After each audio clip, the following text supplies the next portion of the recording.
Case of the day. We're going to do this one on February 6th of 2023. This is a 64-year-old female with a past medical history of chronic pain and fibromyalgia who presents via EMS status post MVC complaining of bilateral leg pain. Patient was a restrained front seat passenger complaining of a deformity to her left lower extremity as well as her right ankle. She denies any numbness, tingling. Ortho was consulted for evaluation of a left femur fracture.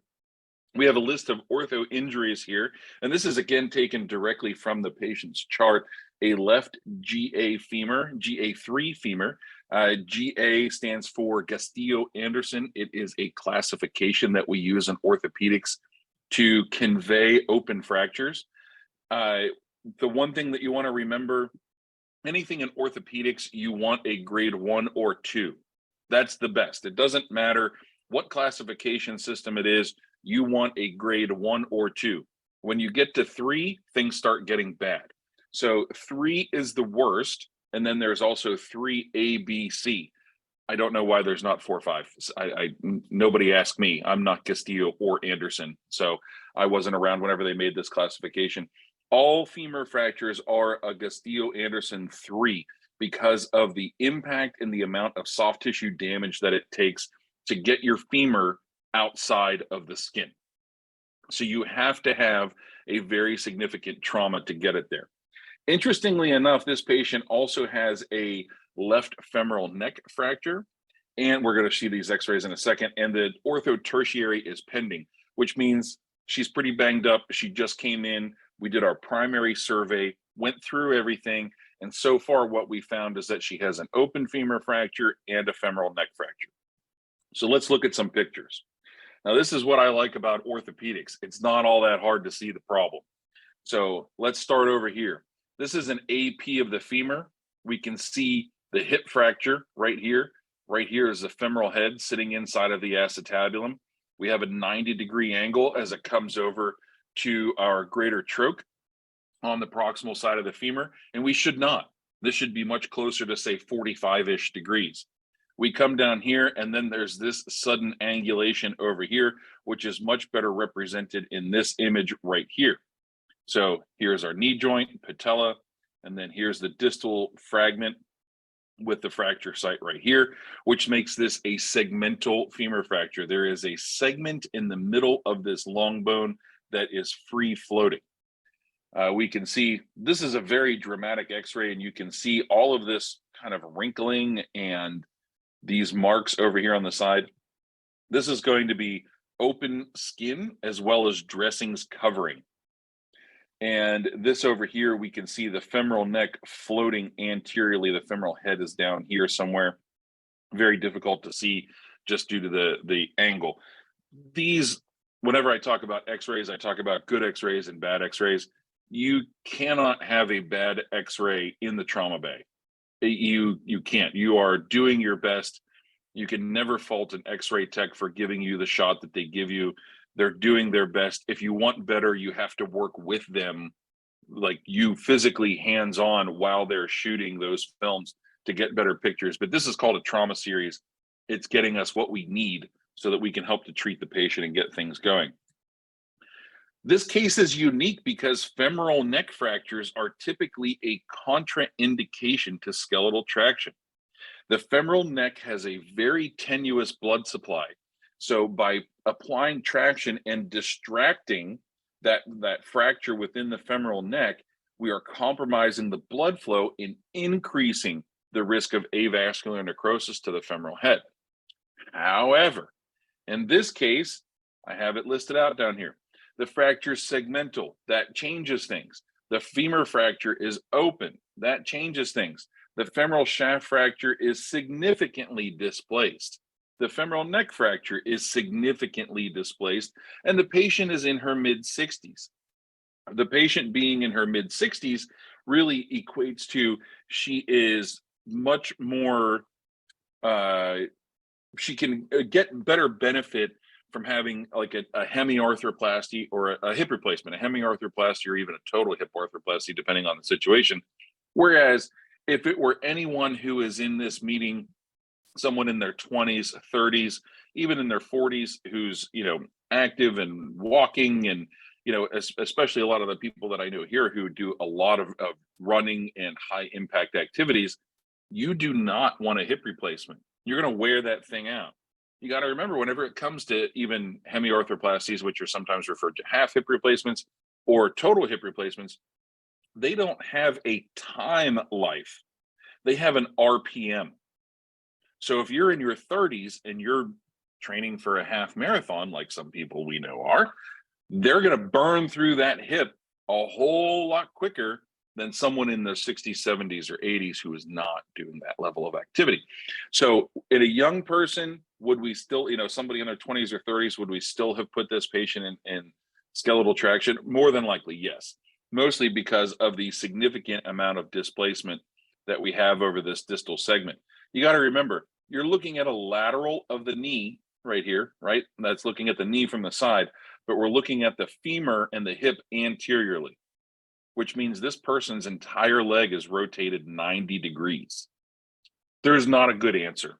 It's probably best to put this patient in traction and to hold it out to length and hope for the best, getting them to the operating room as quickly as possible, instead of worrying that you may cause avascular necrosis down the line. This patient is, regardless of age, is at significant risk for avascular necrosis no matter what. So this being a segmental femur fracture really shakes things up. So we ended up putting in tibial traction. We wanted to maintain the reduction of the open fracture.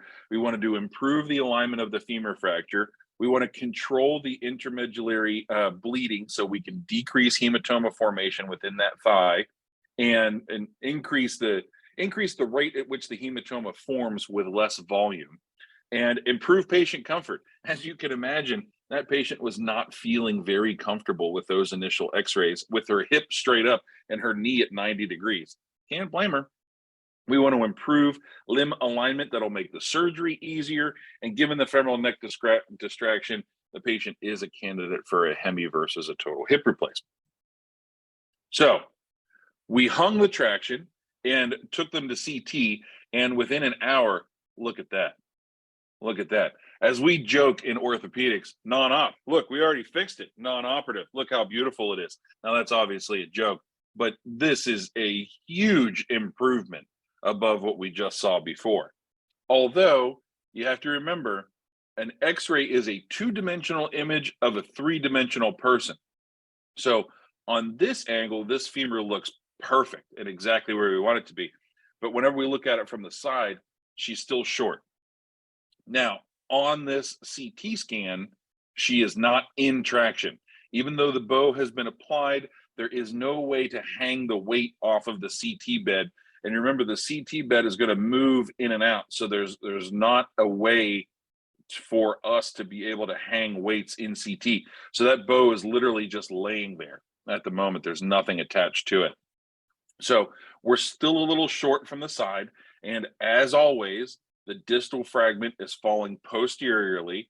We can see these little air gaps right here. That's from having the open fracture, and air has now been introduced into this fracture. We can see this is the femoral neck fracture. And just because I know there's engineers who are looking, this is what it looks like whenever the CT scan passes through the pin and we get all that starburst coming through there and can't see anything. We see that on the front over here too. Very hard to see the pin and the cortices all together. And then here's a nice slice of the distal femur fracture. So that's the proximal segment. We see the air because it's an open fracture, and there's the distal segment down there. So pretty nifty, but already we can tell that the traction has begun helping even within an hour and holding this straight. So then we take him to the operating room and we can do a very big surgery, This person ended up having total hip. Here's the cup. Here's the screws that are holding the cup in place. Here is the femoral neck. We have essentially gotten rid of the fracture, so there's nothing to worry about. Don't have to worry about avascular necrosis because we don't have a bone to avascularly necrose. We don't have a bone to heal. We replaced all of that here. We then did what's called a nail plate. So we came in through the knee, put in this short nail all the way up. See how they almost touch right here? So this nail is going to support the distal femur fracture and keep this in line. But whenever you have this right here, this gap where you have the hip hemiarthroplasty coming down and the nail coming up, even if you can get them to touch, that becomes an area of weakness, fulcrum. So we have to do a lateral plate on that. And in this instance, we did a plate that spans the entire length of the femur. So we went from the greater troch all the way down to the lateral epicondyle on the outside of the leg, with all of these screws to hold this in nice and tight down here. So, pardon me, becomes a very large surgery. But we now see that the leg is straight, the leg is reduced, the fractures are reduced. This is a wound vac right through here. And just based on the number of staples that we see going across the skin, you can imagine the size of the wounds that this patient has. So that's all I've got on this one here, y'all. So having said that, ask me some questions. I can kick it off. I guess with a segmented fracture like this, and you're pulling through the tibia, like, what do you do for weight? I imagine you have to put more weight than normal to reduce this fracture. No more weight is necessary. The standard 15 pounds will get there. Really? Mm-hmm. Okay. Wow. Okay. And then just a quick follow-up to that. So you showed on the next slide, I think, an hour, and it looked like it was almost fully reduced. How long until you saw like full reduction, or did you ever? No, because we don't take follow-up x-rays. Okay. That's not something that we track and we try and, put a timeline to. We know the traction is working. We know it's helping. We also know it's not perfect. It's not something that we are looking to do definitively. Now, if this patient was so severely injured that they could not go to the operating room and we had to do skeletal traction as a last resort for definitive management of these injuries and these fractures, then yes, we would do serial x-rays. We would probably do one initially every 12 to 24 hours and then weekly after that. Okay. But as far as the weight goes, in the femur, there's really no need to introduce more than 15 to 20 pounds. You're going to achieve what you need to, given a long enough timeline. And how I like to teach this is you can take the world's strongest person and hand them their cell phone and tell them to hold it out from their body for as long as possible. And eventually it's going to drop. They're not going to be able to hold it. They're going to have muscle fatigue. Even though that's a very, very light thing, given a long enough timeline, that 15 to 20 pounds is going to be just as effective as if you put 30 or more pounds on. Got it. Makes sense. Thank you. Yeah. Now, if you have a pelvis injury and you have, like more of your core muscles, your paraspinous muscles, say for a vertical shear, there we're going to have to bump up the weight because those muscles are so much stronger. Then it's going to take a longer amount of time. So there we bump up the weight.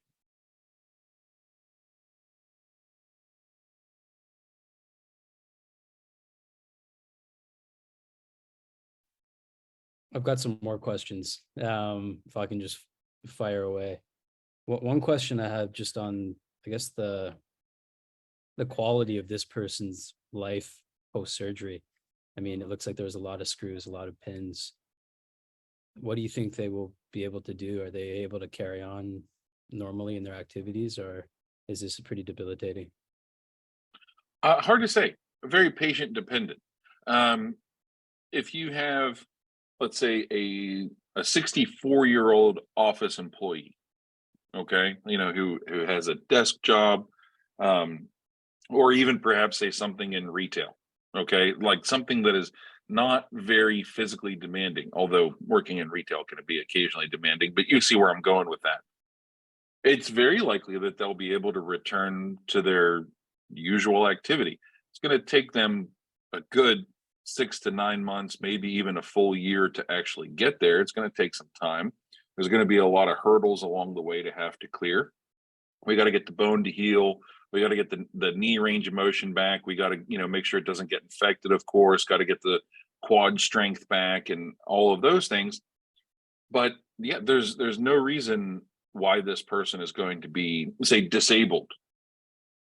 Now, if they are, and I explain to patients too, age is a number, right?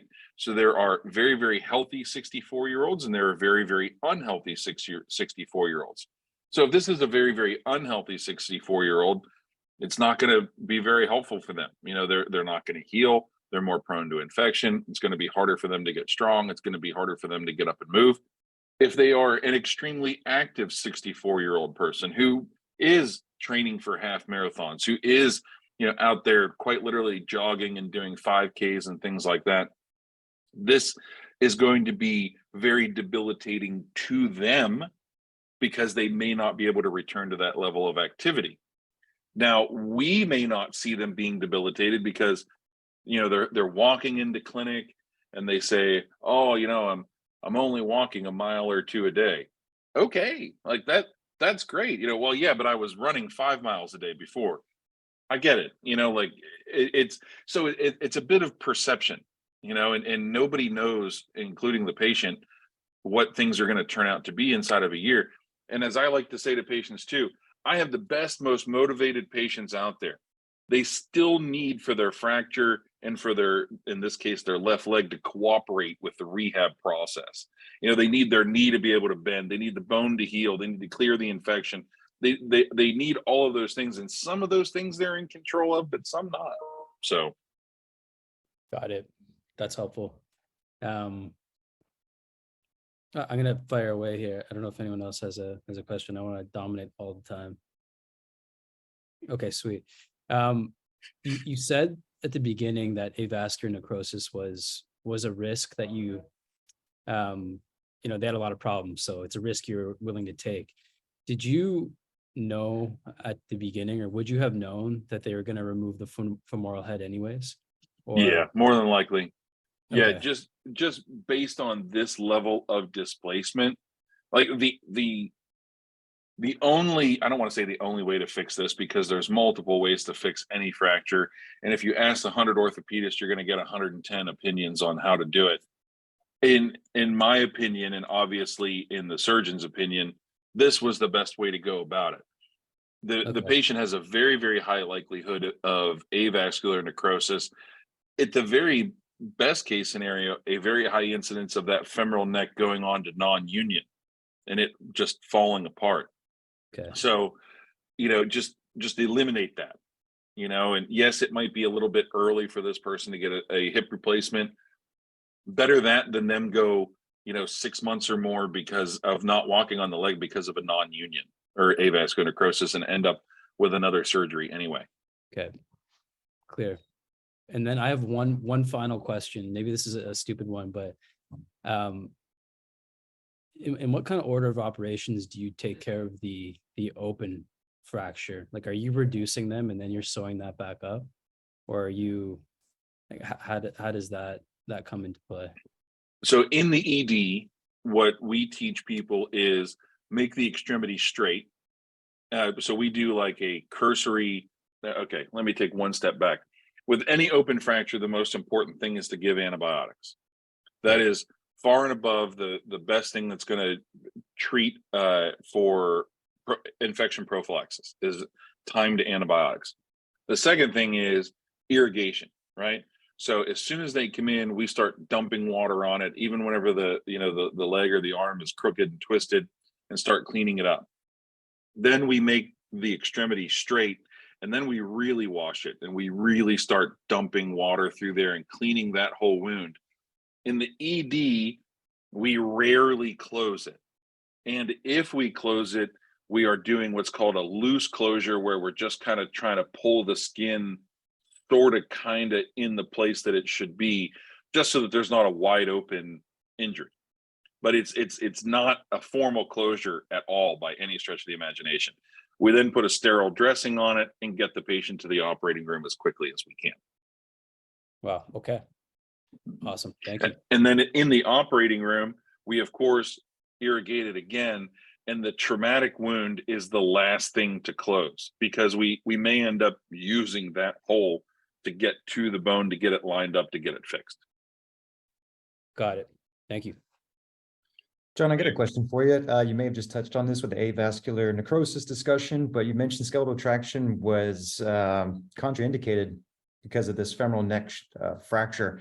But yeah, you still move forward with it. Could you touch on that again and help kind of clarify why you Sure. went down that route? Yeah, the basic gist of it is all right here.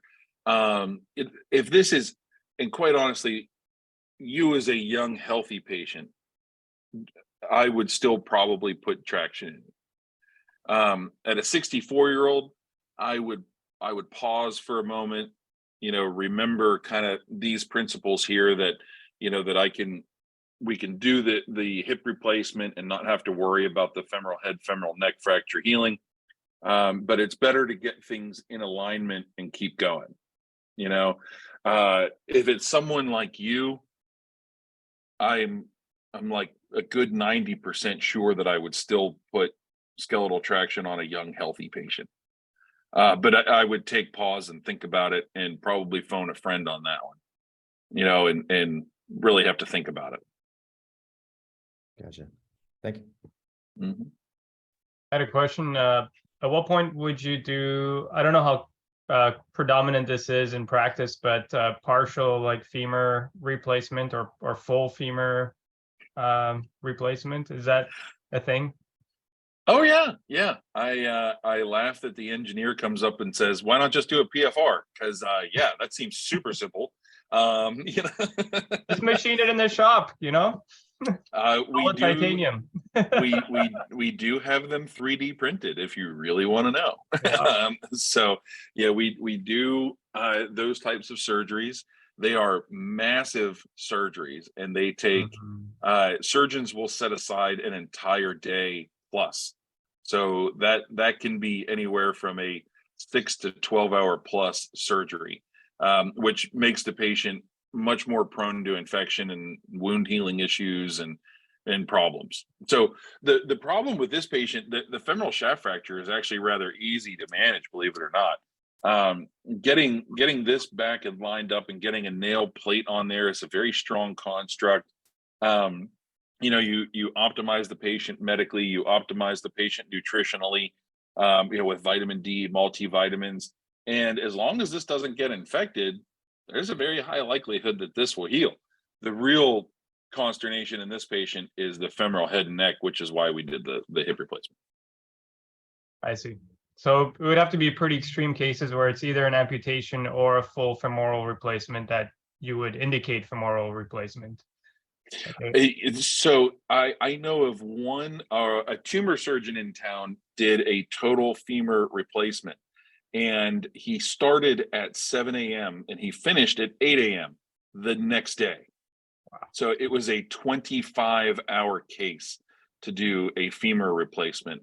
And I can't remember how much the actual femur cost, but it was on a tumor, not a trauma patient. And I think it took 6 months to get made, and then it had to be cleared by the FDA.